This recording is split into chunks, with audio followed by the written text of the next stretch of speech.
Kyle, good afternoon. How are you? I'm good. We are ready to go when you are. I am ready, my friend. Well, good afternoon and welcome. In light of this morning's announcements about our football schedule and games at War Memorial Stadium, I thought it was probably appropriate for me to engage with each of you for a few minutes, give you a couple of comments, and then answer the questions you have about War Memorial Stadium. And obviously, I understand the Arkansas State game is a significant story across our state. Just a little bit of background on how this all came to be. After the season, Coach Pittman and I sat down to talk about the future of our football program. One of the aspects of that is scheduling. And one thing that he made abundantly clear to me during the course of that meeting, that it was very important to the future success of our program to play as many SEC games as possible here on campus in Fayetteville. Shortly thereafter, I reached out to Secretary Hurst and just started to have some very informal discussions with her about what it might look like if we were to move our Missouri games out of Little Rock and back on campus. And those conversations kind of heightened a little bit after the holidays and after she had a chance to talk to some of her constituents there in Little Rock. And she was unbelievable and understanding what we're trying to build with our football program here at the University of Arkansas and what we need to be successful. And so I want to thank Secretary Hurst for her understanding and really helping bring this together. One thing she made abundantly clear is if the Razorback football program was going to continue to have a presence in Little Rock at War Memorial Stadium, that she thought they needed to be meaningful games. And as we started talking about what meaningful games look like, obviously in-state competition, starting with our game versus University of Arkansas at Pine Bluff this year, again in 24, and then working towards that game with Arkansas State in 25, or what her and I determined were meaningful games there at War Memorial Stadium. I want to thank Terry Mahajer at Arkansas State. When I reached out to him a few weeks back, he had a game in 2025 versus Texas A&M that was under contract that he had to work to move. And so thanks to Terry, thanks to Chris Peterson at University of Arkansas Pine Bluff for their willingness to move their games in 21 and 24 from Fayetteville to Little Rock. And I want to also thank Chancellor Steinmetz and the Board of Trustees for their support during this process. And I want to be clear that this decision had no other motivation than what is best for the Arkansas Razorback football program. And I never had the opportunity to work with or get to know, obviously, John Barnhill or Frank Broyles and the decisions that they made not to play in-state competition. And it's no disrespect to either one of those two and the decisions they made. I am sure they made those in what they thought was in the best interest of the Razorback athletic program at that point in time in our history. And we would not be sitting where we are today having the success that we are as an athletic program without their leadership and decisions. But I felt like the timing is right as we opened up in-state competition with their sister schools in several sports 2 years ago to continue through this pandemic with many of our sports competing against Arkansas State and Central Arkansas. And then obviously it just makes sense at this point in time to enter into that football game with Arkansas State in 2025. So with that, I will stop, and Kyle, you can open it up for questions. Thanks, Hunter. Tom, you want to get us started? That would be wonderful. Thanks for doing this, Hunter. What was the icebreaker on the Arkansas State series? Because that's kind of been the one that people had talked about, but maybe wasn't as feasible. And then from a broader perspective, do you feel like going beyond 25 that this could become an annual thing in War Memorial against in-state teams? Well, I'll tell you right now, it's just 2025. It was a challenging enough hurdle to get to 2025, Tom, but I think the icebreaker is Terry Mahajer and I have been friends for a while. So we were able to communicate and work through this. And I think the support that Chancellor Steinmetz I received from him and from our board and some of the behind the scenes things that they did to help make this happen. I think it's just I think we've proven in competition in other sports that, with their baseball program, playing their sister schools, playing Little Rock. We actually lost our first game to Little Rock, but we still went on to the College World Series that year, and we still have top recruiting classes. And things didn't fall apart across our state because the Razorbacks were competing against other schools within the state. And so I think, just as we talked about a few years ago, we were going to dip our toe in the water with our sister schools, and I think the timing was right to continue to expand what that looked like for competition with our in-state schools. Okay, and Governor Asa Hutchinson, what was his influence on all this, would you say? Governor Hutchinson and I had a conversation about this. Obviously, this is significant enough within our state that was not going to be a decision that was not made without at least discussing that with him. So he was very supportive. Dudley?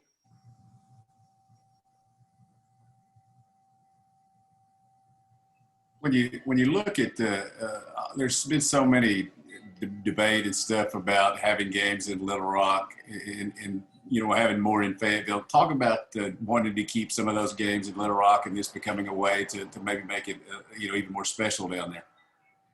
Well, the one thing I've learned about the state of Arkansas, Dudley, since I've been here is that the Razorbacks are spread throughout this state, and our presence across this state is very, very important. There's not another major professional sports franchise. It's not another Power 5 franchise. We have a presence in Central Arkansas. Our baseball team is there on an annual basis. In a normal year, our men's and women's basketball teams would be competing there. It's important for our football team to be there as well. But those other sports compete in non-conference competition, not in SEC competition. The baseball stadium over there is traditionally sold out. The basketball arena, the last time our men's team was there, was sold out. And I think once our football program gets to where I know Sam Pittman is going to bring it, that War Memorial Stadium will be sold out for these games as well. Nate? Yeah, Hunter, as far as War Memorial, it wasn't just basically a must if you were going to play the SEC games up here to have the in-state games down there? Nate, I believe so. I think when you talk about what are meaningful games in Little Rock, if you're not going to play SEC games there, you have to look at your future football schedule. And I think meaningful games is those in-state games with Arkansas Pine Bluff and with Arkansas State. Also, as far as Missouri, were they pretty amenable to moving back up here to Fayetteville? Missouri didn't really have a choice in that. That was it's our home game, so we can play that back in Fayetteville. But I did communicate with their AD about that. But yes, they were amenable. They get a larger split, don't they? But if they play it at Fayetteville. No, they don't. It's our home game, and we had to get permission to move our home game to Little Rock, and they had agreed to that, and they were okay with moving it back to Fayetteville. Thanks. Trey Biddy? Yeah, Hunter.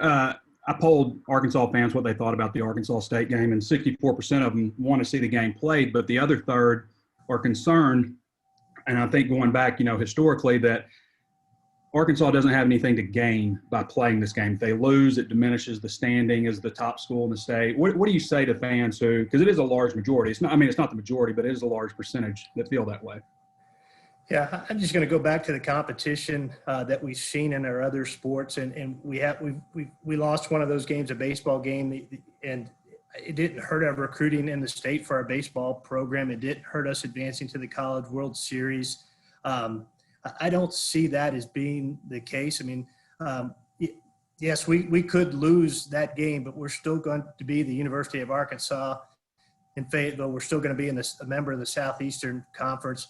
I think we will still dominate the state in recruiting with other in-state schools in all of those sports. I mean, we play other Sun Belt schools, Trey. Arkansas State's a member of the Sun Belt Conference. It's a great football conference. You talk about Louisiana, Central Carolina, Arkansas State, App State, and what they've done as a football conference. And, we've got Georgia Southern on our schedule this year. We're supposed to play Louisiana Monroe. So I look at Arkansas State just as another Sun Belt Conference school, and we're going to play two Group of 5 schools every year, whether it's from the Sun Belt Conference USA, the Mid-American, the American or the Mountain West, and Arkansas State falls into that category. And I think what's been pretty cool is that there's been a great deal of attention across our state on college football in February. And I think that's what shows what this game is going to mean to people across the state, whether you're a Razorback fan or whether you're a Redwood fan.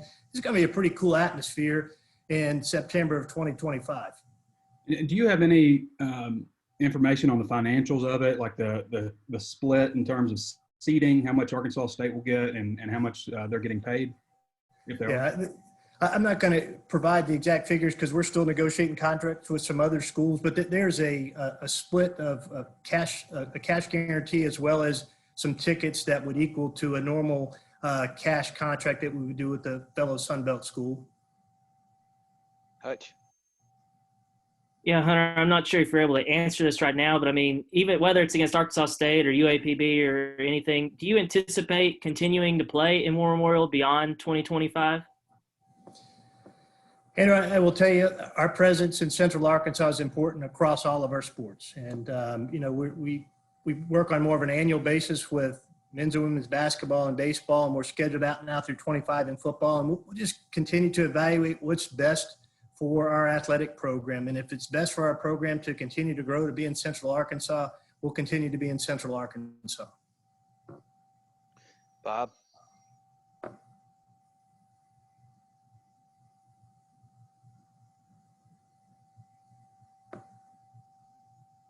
Bob, we'll come back. Hayden. Hey, Hunter, thanks so much for doing this. Just a quick question of what's your phone like right now? How much has it been blown up? And has the historical significance of today kind of dawned on you yet? Or I know you're looking at it as just another Sunbelt game, but at the same time, this is a big deal to a lot of people. And just knowing that you're going to be the AD that finally gets to see these two teams on the field. Just kind of wondering how you felt about that. Well, Hayden, first and foremost, I hope I'm still here in 2025 and get to see these two teams actually on the field. I think that would be great. But I will tell you that I've gotten several text messages since this release, and every single one of them is going to be positive. Maybe that those are going to send me negative text messages don't have my cell phone number. But, I think it's I don't know if we're breaking down barriers, but I think it's been really neat across some of our other sports. I have a grid of the 19 sports we sponsor and the other 4 in-state Division I schools and how many times we played in the last 2 years, and it's starting to fill up green. If you go back and do some of the research, whether it's track and field, cross country, baseball, our women's soccer team is going to play Arkansas State twice this year. It's pretty cool to see our in-state schools competing against the Razorbacks. Bob. Yeah, Hunter, can you hear me? I can, Bob. Okay, good. Sorry, I was having some technical difficulties. I think Nate set my laptop up or something. But, hey, do you anticipate playing, the in-state schools on a regular basis in the future? I really only work with our coaches, our football coach on football schedule, and all of our other coaches handle their schedules individually. But they all have the wherewithal to schedule in-state schools as they see fit. And I think as we look at more regional scheduling that's both efficient for cost and travel and things of that nature, I think you will continue to see that moving forward. And when it comes to, board of trustees, boosters, movers and shakers, did you get any pushback on this from anybody that said, oh, don't do this, don't play ASU? Was there any resistance from anybody that matters? There were people that had varying opinions to mine about how we should move forward, but not to the point where they wanted to put their foot down and say this absolutely cannot happen. Yes, there were people that disagreed with me about was this the right decision, but nobody that felt strong enough in their conviction about this that they were going to make sure it didn't happen. Otis.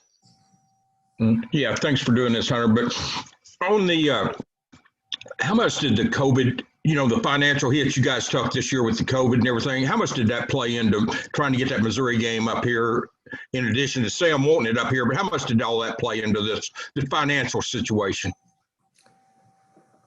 Otis, I wouldn't be telling you the truth if I didn't tell you that obviously the finances of having another SEC game versus potentially having an FCS game here are not significant, but the number one driver was the competitive advantage that Coach Pittman believed it has for his football program for us to play SEC games here on campus.